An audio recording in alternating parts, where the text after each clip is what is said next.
নমস্কার বন্ধুরা, all India jobs today চ্যানেলে আপনাদের সবাইকে স্বাগত। তো আপনাদের জন্য একটি খুবই গুরুত্বপূর্ণ ঘোষণা, একটি খুবই গুরুত্বপূর্ণ সতর্ক বার্তা, কৃষকদের জন্য একটি সতর্ক বার্তা।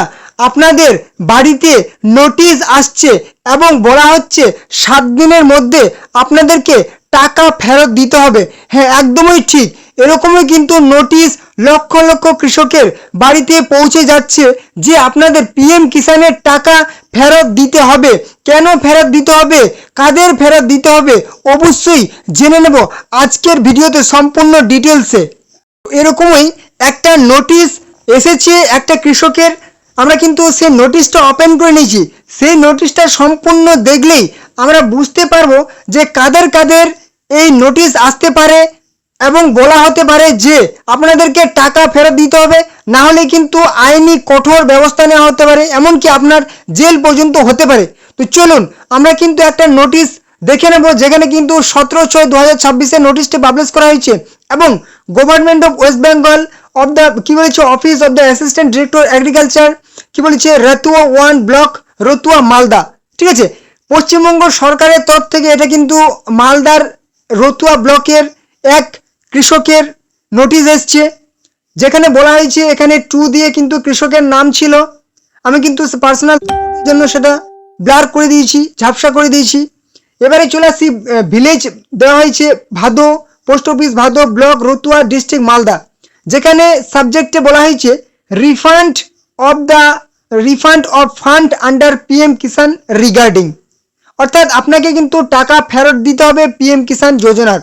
নিচে চলে আসি, কত টাকা ফেরত দিতে হবে, এখানে বলা হয়েছে 32,000 টাকা ফেরত দিতে হবে, ₹32,000 অনলি ফর 16 ইনস্টলমেন্ট, অর্থাৎ 16টি কিস্তির টাকা ফেরত দিতে হবে, যেখানে কিন্তু প্রত্যেক কিস্তিতে 2,000 টাকা করে, টোটালি 32,000 টাকা ফেরত দিতে হবে এনাকে। আপনাদেরও কিন্তু নোটিশ আসতে পারে, তার জন্য কিন্তু আগে থেকে সাবধান হয়ে যান। এবারে চলে আসবো আমরা কি বলেছে নোটিশে। স্যার ম্যাডাম বলে, this is to inform you that you have been marked as ineligible farmer, income tax pay farmer বা wrong account beneficiary under PM Kisan as per the following details, অর্থাৎ আপনাকে চিহ্নিত করা হয়েছে যে আপনি সেই অযোগ্য, ইনএলিজিবল বা ইনকাম ট্যাক্স পে করছেন, কিংবা আপনাকে সেই রং অ্যাকাউন্ট বেনিফিশিয়ারি হিসাবে ধরা হয়েছে।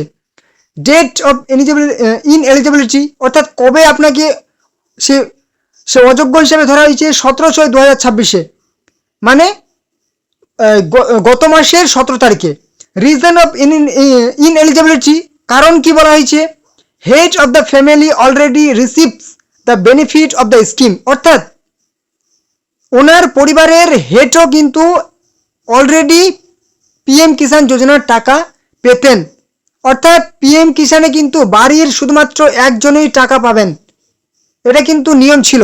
পিএম কিষানে বাড়ির একজনই টাকা পাবেন, আর সেখানে বাড়ির হেড তো টাকা পেয়েছিলেন।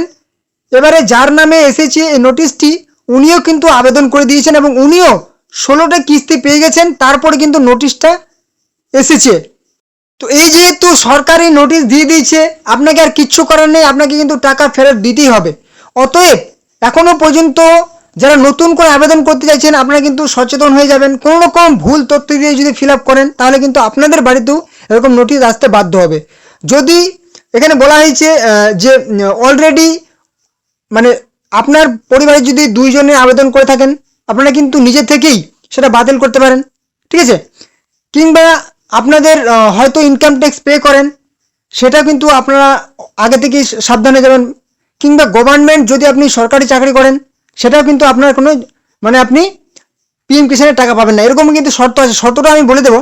তো এখানে আপনাকে কি করতে হবে, এখানে বলা হয়েছে bank account as mention below within 7 days from the receipt of this letter. ঠিক আছে, অ্যাকাউন্ট কিন্তু আপনাকে installment credit to your account through fund transfer from your bank account would be কি বলেছে, তারপর বলেছে যে আপনাকে কিন্তু এই টাকাটা 7 দিনের মধ্যে কিন্তু পাঠাতে হবে। ব্যাঙ্ক অ্যাকাউন্ট দিয়ে দিয়েছে State Bank of India branch specialized কি হচ্ছে ইনস্টিটিউশনাল ব্যাঙ্ক। তারপরে যে এটা কিন্তু একদম সেই কৃষি দপ্তরের ব্যাঙ্ক। ঠিক আছে, bank account number, IFSC code, তারপরে হচ্ছে কি পিএম কিষান স্টেট নোডাল ব্যাঙ্ক অ্যাকাউন্ট। ঠিক আছে, এই ব্যাঙ্ক অ্যাকাউন্টে আপনাকে কিন্তু টাকাটি পাঠাতে হবে।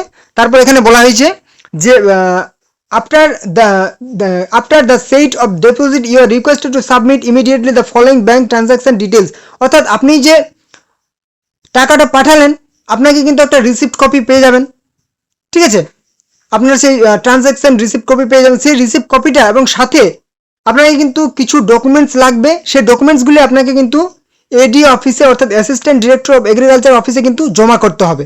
আবার একটু ডিটেলসে দেখে নেব যে কাদের কাদের এই টাকাটা কিন্তু সেই আসতে পারে নোটিশ, কাদের টাকা ফেরত দিতে হবে এবং কীভাবে সেই অফিসিয়াল ওয়েবসাইটে এসে আমরা বাড়ি থেকে মোবাইল থেকে কিন্তু টাকাটা পে করতে পারবো।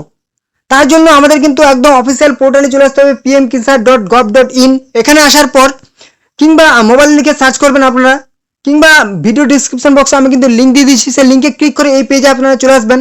তারপর একটু নিচে চলে আসবেন, তার আগে চ্যানেলটা ধরলে অবশ্যই কিন্তু চ্যানেলকে সাবস্ক্রাইব করে দেবেন। এরকম সমস্ত রকম গুরুত্বপূর্ণ আপডেট খবর পাওয়ার জন্য অবশ্যই চ্যানেলকে সাবস্ক্রাইব করে দেবেন। ভিডিওটি ভালো লাগলে লাইক কমেন্ট এবং বন্ধুদের সাথে কিন্তু অবশ্যই শেয়ার করে দেবেন।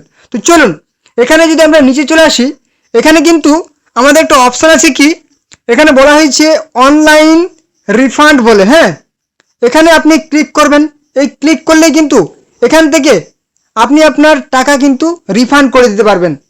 রেজিস্টার মোবাইল নাম্বার দেবেন, কিংবা আধার অপশান সিলেক্ট করলে রেজিস্টার আধার নাম্বারটি দিবেন, আপনার সেই পিএম কিষাণ যোজনায় যে রেজিস্টার মোবাইল নাম্বারটি ছিল সেটা দেবেন। তারপর ক্যাপচাটা ক্লিক করবেন, তারপর গেট ওটিপি অপশানে ক্লিক করলে আপনার রেজিস্টার মোবাইল নাম্বারে একটা ওটিপি যাবে। তারপর নেক্সট অপশানে ক্লিক করলে কিন্তু অপশান চলে আসবে যে আপনি আপনার টাকাটা কীভাবে রিফান্ড করতে পারবেন। এছাড়াও নতুন করে যদি আবেদন করতে চান এখানে নিউ ফর্মের রেজিস্ট্রেশন পেয়ে যাচ্ছেন। আপনি যদি স্ট্যাটাস চেক করতে চান যে আপনার ফর্মটি ঠিকমতো আছে কি নেই সেটাও করতে পারবেন, কিংবা বেনিফিশিয়ারি লিস্ট আপনার টাকা ঢুকেছে কি ঢুকেনি, কার টাকা ঢুকেছে সেটা কিন্তু এখান থেকে চেক করতে পারবেন। এবারে আপনি যদি স্বেচ্ছায় আপনার সেই ভুল তথ্য দিয়ে ফিল আপ করেন এবং আপনি ভয় পাচ্ছেন যে আপনার নোটিশ আসবে, টাকা ফেরত দিতে হবে, আপনি যদি স্বেচ্ছায় যদি সেই স্যারেন্ডার করতে চান তাহলে কিন্তু এখানে একটা অপশান আছে যে স্যারেন্ডার, ঠিক আছে, এই যে surrender voluntary of PM Kisan benefits, ঠিক আছে, এই অপশানে ক্লিক করলে কিন্তু আপনি অপশান পেয়ে যাবেন যে আপনি স্যারেন্ডার করে দিচ্ছেন। তো স্যারেন্ডার করবেন কি করবেন না সেটা কিন্তু আপনার পুরোপুরি সেই ব্যক্তিগত ব্যাপার, ঠিক আছে, কারণ এখনও যেহেতু সরকারি মানে আপনার কোনো নোটিশ আসেনি, সেটা আপনি করতেও পারেন না করতেও পারেন। এবারে এখানে বলা হয়েছে যে কাদের কাদের এই নোটিশটা আসতে পারে, হ্যাঁ, এখানে বলা হয়েছে যে এই ক্রাইটেরিয়ার মধ্যে যারা থাকবেন না তাদের কিন্তু এই নোটিশটা পরবর্তীতে চলে আসবে। তাহলে এখানে কি বলেছে, একদম বলেছে farmer former and present holders of constitutional post, অর্থাৎ সাংবিধানিক কোনো বর্তমান বা পূর্বের যদি কোনো পোস্টে আপনি পদে থাকেন তাহলে কিন্তু আপনার সেই যোগ্য নন এবং আপনার এই নোটিশটা আসতে পারে। বলেছে ফর্মার বা প্রেজেন্ট মিনিস্টার কিংবা স্টেট মিনিস্টার কিংবা ফর্মার প্রেজেন্ট লোকসভা বা রাজ্যসভা, অর্থাৎ আপনি যে কোনো সাংবিধানিক পোস্টে যদি থাকেন তাহলে কিন্তু আপনি যোগ্য নন, মানে আপনার আসতে পারে। এখানে বলা হয়েছে রিটায়ার অফিসার হয়ে থাকেন বা গভর্নমেন্ট এমপ্লয়ি সেন্ট্রাল বা স্টেট গভর্নমেন্টের যে কোনো সরকারি চাকরি করেন তাহলে কিন্তু আপনি সেই যোগ্য নন, আপনার কিন্তু এটা আসতে পারে। বলেছি সে কিংবা মাল্টিটাস্কিং স্টাফ কিংবা হচ্ছে ক্লাস গ্রুপ 4 বা গ্রুপ ডি এমপ্লয়ি হলেও কিন্তু আপনি যোগ্য নন, আপনার কিন্তু আসতে পারে। এখানে বলা হয়েছে যে আপনার হুজ মান্থলি পেনশন 10,000-এর ওপর হলেই কিন্তু 10,000 বা ওর ওপরে হলেই কিন্তু আপনি এটার জন্য যোগ্য নন, ঠিক আছে। All pensions who paid income tax in the last কি হচ্ছে অ্যাসেসমেন্ট ইয়ার, ইনকাম ট্যাক্স যারা পে করছেন তারাও কিন্তু যোগ্য নন, কিংবা হচ্ছে ডক্টরস ইঞ্জিনিয়ার্স লয়ার্স, ঠিক আছে, চার্টার্ড অ্যাকাউন্ট্যান্টস আর্কিটেক্টস সমস্তরা কিন্তু এটার জন্য যোগ্য নন। অতএব আপনাদের কিন্তু নোটিশ যে কোনো অবস্থাতেই বা যে কোনো দিন আসতে পারে, অতএব স্বেচ্ছায় আপনারা কিন্তু স্যারেন্ডার করতে পারেন, ঠিক আছে। তো এই ছিল কিন্তু আজকের গুরুত্বপূর্ণ আপডেট। অবশ্যই যদি ভিডিওটি ভালো লাগে একটা কিন্তু লাইক করে দেবেন, কোনো রকম প্রশ্ন থাকলে কমেন্ট বক্সে জানাবেন এবং চ্যানেল নতুন অবশ্যই চ্যানেলকে সাবস্ক্রাইব করে দেবেন সমস্ত রকম গুরুত্বপূর্ণ আপডেট খবর পাওয়ার জন্য। ভিডিওটি অবশ্যই আপনাদের বন্ধুদের সাথে শেয়ার করে দিন যাতে তারাও গুরুত্বপূর্ণ খবরটি পেয়ে যায়। ওকে, তো চলুন দেখা হবে নেক্সট ধামাকাদার আপডেটের সাথে।